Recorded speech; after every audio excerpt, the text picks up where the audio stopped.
네, YTN 라디오 생생경제 2부 시작하겠습니다. 조금 전 1부 끝에서 퀴즈 내드렸어요. 2부 자세히 들어달라고 말씀을 드렸죠. 2부에 힌트가 나갑니다. 근데 벌써 정답을 보내주고 계세요. 4004번님 너무하시네요. 너무 쉬운 문제인데요. 네, 그런가요? 그래도 2부 귀 기울여 주시길 바랍니다. 열심히 공부해서 좋은 주식에 좋은 투자를 하는 방법을 배우는 시간입니다. 주식연구소. 오늘은 김민수 레몬리서치 대표 전화 연결하겠습니다. 대표님 안녕하세요. 네, 안녕하십니까? 예. 네. 오늘 뉴욕 증시 상황부터 좀 정리를 해주시면 좋겠습니다. 어떻게 마감됐나요? 네, 오늘 미국 증시도 또 올랐습니다. 계속 요즘 상승 추세 제대로 받고 있고 그중에서 나스닥 지수가 여전히 강한 모습들 보여지고 있고 빅테크 기업들 제대로 자리를 잡아가고 있는데 그중에서 또 러셀 2000 지수도 같이 1%대 이상 올라오다 보니까 미국에 지금 벌어지고 있는 상황들은 일단 그동안 작년에 고생을 많이 했었던 어떤 기술주 빅테크 기업들이 회복하면서 중소형단의 종목들도 좀 빠르게 안정을 찾고 있다라는 쪽에 대한 변화가 나오고 있고요. 근데 지금 가장 미국 시장을 바라보면서 느끼는 것 중에 하나는 경제에 대한 전망이나 이코노미스트들이 바라보는 시각은 여전히 암울하고 불투명합니다. 즉 왜 주가가 오르는지 모르겠다라고 하는데 시장에서 분위기는 빅테크 기업 중심으로 계속 강한 모습들이 확인되고 있다라는 쪽이 나오다 보니까 매크로 쪽에 너무 집중을 하게 되면 또 시장에 나오는 어떤 심리적인 변화들을 못 읽는 게 아닌가 이런 쪽도 생각이 들고 있습니다. 일단 오늘 뉴욕 증시 또 올랐다고 이렇게 정리를 해주셨는데 네. 5월 미국 소비자 물가 지수 CPI 발표됐잖아요. 그래서 네. 물가 상승률이 한 4%로 나왔던데 네. 이거에 영향은 없었을까요? 당연히 있었다고 봐야 될 것 같고요. 예. 그만큼 물가가 이제 빨리 떨어집니다. 그런 쪽에서 지금 2년 2개월 만에 소비자 물가지수 CPI가 4.0%를 기록하다 보니까 지난달에 한 4.9에서 이젠 과거에 한 9%대까지 올라갔던 상황은 이제 옛날 일이다. 이제 물가 떨어진다라는 쪽으로 바라보지만 또 세밀하게 보게 되면 근원 CPI라고 하죠. 코어 CPI 같은 경우는 여전히 5%대, 5.3%대를 기록해서 상승세는 안 꺾입니다. 그렇다는 얘기는 지금 식품과 에너지를 제외한 다른 쪽에서는 여전히 강한 모습들을 보이고 있다라고 보여지는데 근데 여기 또 맹점이 있는 게 코어 CPI를 또 자세히 보게 되면 하우징이라고 그러죠. 그러니까 주택 관련된 쪽의 지표가 제대로 안 빠지고 있기 때문에 이게 지금 영향을 받았다고 볼 수 있는데 이걸 또 자세히 보게 되면 4월달, 5월달이 미국에는 부동산 성수기입니다. 즉, 미국에서는 또 이제 이직이나 아니면 또 이사철이 가장 집중되고 거기다가 또 학기를 바라보면서 움직이는 상황이 있다 보니까 거기서 나왔던 변화까지 치게 되면 또 비수기로 들어가는 또 7, 8월 달로 가게 되면 이런 하우징 관련된 또 렌트나 하우징 이쪽도 빨리 떨어지는 거 아니냐라는 쪽에서 성과를 흐름을 보게 되면 오히려 물가는 코어 CPI가 생각보다 못 떨어졌다고 하더라도 결국에는 하락하는 수순으로 가는 게 아니냐라는 쪽에서 시장이 좀 더 반응했다고 보여지고 있습니다. 네. 아까 말씀 중에 그 말씀하셨던가요? 미국의 네. 앞으로 이제 경제 상황에 대해서 좀 암울하게 보는 시각이 있다 이렇게 표현하지 않으셨어요? 그렇습니다. 근데 지금 여러 가지 지표들 나오는 거 보면 노동 시장은 여전히 좀 튼튼해 보이기도 하고 소비도 유지되고 있고 그러는 중에 또 물가는 둔화하고 있고 이래서 미국 경제 상황 괜찮은 거 아닌가 이런 생각이 들기도 하는데 그렇지는 않나요? 그렇죠. 그게 일반적인 생각으로 해볼 수 있는 상황들이긴 한데 이제 또 각종 IB 쪽에 나오는 리포트나 아니면 또 이코노미스트들이요. 그러니까 매크로 지표를 보고하는 쪽들은 여전히 미국 시장이나 미국 시장 중심으로 게다가 또 중국도 제대로 살아나지 않고 있다라는 쪽에 대한 얘기가 나오면서 부정적인 상황들 즉 이제 본격적인 경기 침체가 나온다. 상업용 부동산 별로 안 좋을 것이다. 여기서 나오는 또 신용 리스크들 커질 것이다라고 하는 경고음들이 계속 나오다 보니까 시장에서는 그건 그렇다고 쳐도 아까 앵커님 말씀하셨듯이 지금 분위기로는 그런 걸 감안한다고 하더라도 강력한 고용이 받쳐지고 있기 때문에 게다가 이번에 또 내일 그러니까 오늘이죠. 오늘 이제 미국 시장에서 FOMC 회의 결과가 나왔을 때 금리는 거의 피크아웃 수준. 그러자 여기서 더 올리긴 힘들 거 아니야 라는 쪽으로 시장이 반응하고 있다는 점. 이게 또 하나의 시장이 생각하는 것과 또 어떤 좀 심화된 매크로 지표를 보는 쪽은 좀 차이가 있다고 봐야 될 것 같습니다. 그래서 뭐 이제 미국 연준에서 이제 금리 네. 인상 기조를 이제는 끝내는 거 아니냐라는 시각이 시장에는 많다고는 하지만 그래도 이제 상단 조금 한 번 더 올릴 수도 있다라는 뭐 전망도 있다고는 얘기가 들은 것 같아요. 네. 그런데 좀 방금 말씀하셨지만 이제 내일 새벽에 이제 우리 시간으로 네. 내일 새벽에 이번에 기준금리가 발표가 될 텐데 네. 근데 뭐 이번 기준금리 같은 경우는 동결할 거라는 전망이 많다면서요. 네, 동결은 동결이지만 그런 표현을 쓰더라고요. 매파적 동결이다라고 또 얘기를 합니다. 매파적 동결은 뭡니까? 네. 네, 참 이름 갖다 붙이기 나름인 것 같긴 한데요. 네, 네. 그러니까 이게 이제 쉽게 말씀드리면 이번에는 동결을 한다. 네. 하지만 7월 달에 한 25bp 올릴 수 있지 않겠느냐 한쪽으로 얘기를 한 것 같은데 그건 뭐 또 데이터 의존적이다 한쪽에 대한 연준의 입장을 봤을 때는 그 사이에 또 변화되는 물가 지표나 또 고용 지표 다 보긴 해야겠는데요. 네네. 결국은 그거죠. 그러니까 지금 상황으로 봤을 때는 약간 어떤 물가가 떨어지는 모습들이나 그런 거 봤을 때 지금 당장은 인상 안 하겠지만 네. 아마 언제든지 인상할 수 있다고 여지를 남기든가 아니면 또 지금 보통 연준 의장이 표현했던 게 스티키하다고 표현했었죠. 어떻게요? 아주 스티키, 예. 끈적끈적하다. 스티키. 예. 끈적끈적하다. 영어 단어입니다. 제가 발음이 이상해서 그런데요. 네. 제가 잘못 들었습니다. 네네. 네.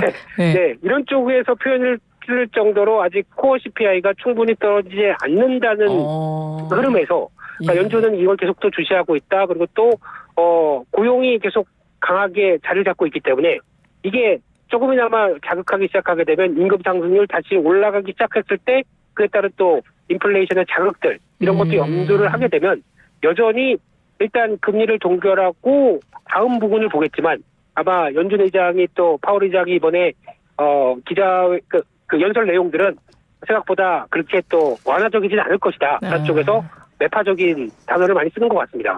그렇군요.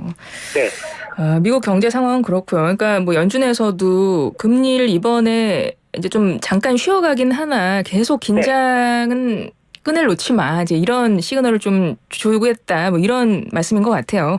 그렇죠. 근데 네. 시장은 아니야. 거의 뭐 금리 피크아웃 다 됐을 거야라고 미리 예측하는 측면들이 좀 높은 거죠. 그렇군요. 이렇게 네. 대화형으로 하니까 이해가 쉽네요. 예. 네. 그러면 지수를 좀 볼게요. 최근에 네. S&P 500 지수 내에서는 보니까 이제 오르고 내리는 그 업종들이 있잖아요. 주로 어떤 그렇습니다. 것들이 오르고 어떤 것들이 내리나요? 네, 요즘에 가장 시장에서 주도적인 쪽은 IT 빅테크 그리고 또 그중에 핵심적인 게 AI를 통한 관련된 종목들이 어떻게 이제 산업을 바꿀 것이다라고 하는 기대감들이 가장 커지고 있는 게 현실인 것 같고요. 또 하나 테슬라를 필두로 해서 테슬라는 13일째 상승하고 있습니다. 그래서 네네. 조금만 더 가면 이제 그냥 $300 또 찍을 분위기 쪽에서 거의 한 달 넘게 만에 또 한 50% 올라가는 이런 상황이 되어버리는 형국이고요. 예. 그런 쪽에서 또 IT 빅테크 기업들 쪽이 좀 더 강세인 반면에 상대적으로 헬스케어라든가 또 소비재 그리고 또 산업재 쪽도 약간 늦고요. 이런 변화가 좀 늦게 나오는 측면들은 아무래도 작년에 어느 정도 선방했던 필수 소비재 쪽에 대한 모습들이 좀 더 강했지만 지금 상황은 아직도 어떤 빅테크 쪽에 대한 변화들 중심으로만 꾸려가고 있는 게 지금의 현실이 아닌가 생각되고 있습니다. 네, 그렇군요. 네. 조금 전에 테슬라 말씀을 하셨는데 네. 테슬라가 요즘에 아주 좋군요. 분위기가.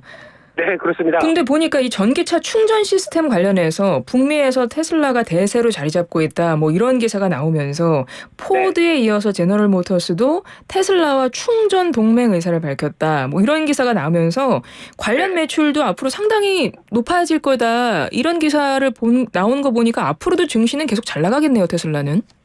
네, 그게 또 최근에 부각받습니다. 테슬라가 잘하는 것 중에 하나가 뭐 전기차만 잘 만든다. 이게 아니라 이제 충전 관련된 시스템도 내가 다 통일하겠다. 천하 통일하겠다는 입장이죠. 예, 그래서 이제 슈퍼차저가 지금 뜨고 있는 어떤 통일된 미국의 충전기 시스템으로 가는 게 아니냐라는 쪽에 대한 기대감이 커지고 있는데 저희가 보통 스마트폰 충전하게 되면 USB-C를 이제 거의 통일화시키기 시작하죠. 네네. 네, 아마 애플도 그쪽으로 따라올 것이다라고 유럽에서 또 그렇게 강요를 하는 것 같은데. 예, 이렇게 되기 시작하게 되면 이제 충전 시장에서도 보통 저희가 플러그라고 합니다. 예. 그러니까 즉, 플러그와 또 해당된 자동차 쪽에 시스템이 같이 맞춰지면서 충전이 일어나는 경향들이 있는데 이게 지금 지금 슈퍼차저를 통해서 나오는 플러그 C에 대한 플러그에 대한 부분들, 그러니까 즉 NACB라고 하는데 이쪽이 같이 연결되기 시작해서 다른 GM이나 포드도 같이 쓰게 된다라고 하게 되면 이 부분이 아무래도 가장 강력하게 어떤 충전기를 장악해가는 테슬라의 앞으로의 변화가 아니겠느냐라고 바라보고 있는 상황들인데요. 하지만 또 그렇게 반대로 보게 되면 예. 슈퍼차저가 그렇게 인기를 끌 정도로 가긴 하지만 그만큼 전기차가 확대되기 위해서 충전기가 그만큼 많이 보급이 안 된 게 아니냐 쪽에 대한 생각도 해볼 수가 있겠죠. 그러다 보니까 슈퍼차저가 중요한 역할을 했다라고 보게 되면 아마 미국 쪽에서도 인프라 투자와 관련된 쪽에서도 충전기가 하나의 중요한 역할로 차지할 것이고 그렇게 되면은 그를 또 필두로 한 전력기기 쪽이죠. 어떤 변압기나 또 전선 이런 것들도 더 많이 필요할 수 있겠다. 이것도 또 하나의 투자 아이디어로 봐야 되지 않나 생각됩니다. 그렇군요. 그러니까 테슬라가 전기차 충전 시스템에서 미국에서 어떤 하나의 어떤 표준이 돼가고 있다. 이런 기사군요. 네. 테슬라도 주가를 계속 관심 갖고 좀 지켜볼 필요는 있겠습니다. 네. 일본 증시 잠깐 보겠습니다. 일본 증시가 요즘에 아주 잘 나가던데 네. 여전히 그렇습니까?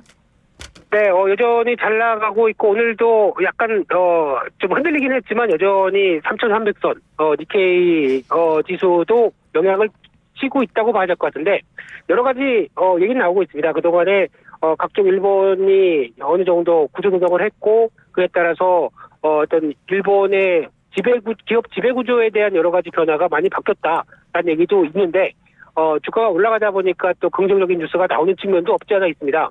그중에 또 여전히 바라보고 있는 일본의 엔저를 계속 또 용인해주고 거기서 나오는 한때 또 이번에 바뀐 또 일본의 BOJ 수장이 어떤 정책적인 변화가 갖지 않겠느냐라고 했는데 그게 아직 예전에 확장적인 기조를 유지하겠다라고 하는 쪽에서 어느 정도 변화가 나온 측면도 높고요.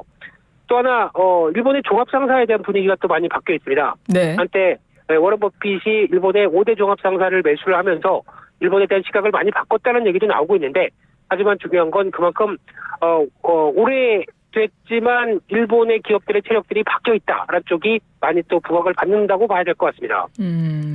알겠습니다. 그럼 네. 국내 증시를 좀 보죠. 오늘 장 흐름 어땠나요? 네, 오늘 장은 별로 안 좋았습니다. 네. 국내 증시만 안 좋았습니다. 네, 그런 쪽에서 그렇다고 지금 아시아 시장 분위기가 다 같이 부진한 것도 아닌데 오늘 시장의 또 투자 심리를 끌어내렸던 거는 2차 전지 관련된 섹터들의 타격이 아니었나 생각되고 있고요. 예. 특히 시가총액 코스닥에서 1, 2위를 자랑하고 있는 에코프로 그룹주들이 오늘 거의 9%, 10%대씩 하락하다 보니까 그에 따른 타격이 좀 컸던 게 오늘 시장 분위기가 아니었나 생각되고 있습니다. 왜 그렇게 갑자기 그런 업종들이 하락을 많이 했죠? 네, 시간 관계상 짧게 말씀드려야 될 것 같아요. 네.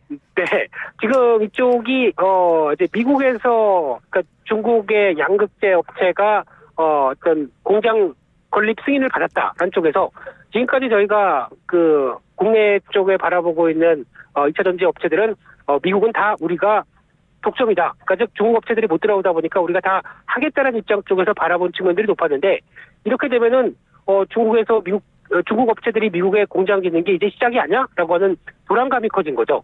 근데 자세히 보게 되면은 고시온이라고 하는 고시온 테크놀로지가 이제 지어가겠다라고 하면서 승인을 받았다고는 얘기는 하는데 일단 첫 번째 단독 보도다 보니까 제가 더 확인은 저희가 좀 더 필요한 걸로 보여지고 있고 네. 게다가 이 회사 같은 경우는 짓는 게 양극재 관련된 쪽이 일단 LFP 쪽이다 보니까 국내 하이니켈계와는 좀 더 차이가 있다는 점.